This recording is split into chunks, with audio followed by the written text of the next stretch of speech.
Yun guys, Oo, 1.5. naubusan kami ng gasolina. Buti na lang may naghinto sa amin. 1.5 daw. Ngayon. Kanina pa kami pumapara ng mga sasakyan, hindi kami hinintuan. Buti na lang may huminto sa amin. Thank you, Lord. Walang bukas, sarado lahat. Nung dinaanan namin. Wala. Pantay ka talaga. Wala.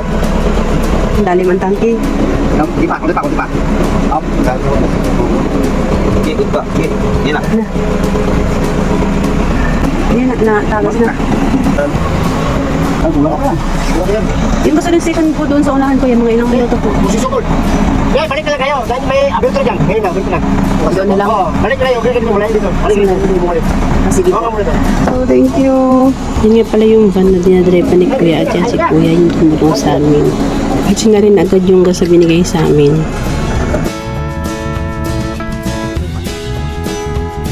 Hey guys, nandito na po kami sa San Ricardo. Ito yung last pabit namin. Bakit hindi na may bigahe? Yung mga people. Ang bigahe, hindi mo pito sila. Ano ba? Ito yung kasama namin kumaipang. Natali daw siya. Nasasakay na kami. Ang biyahe namin ay 1.5 hour.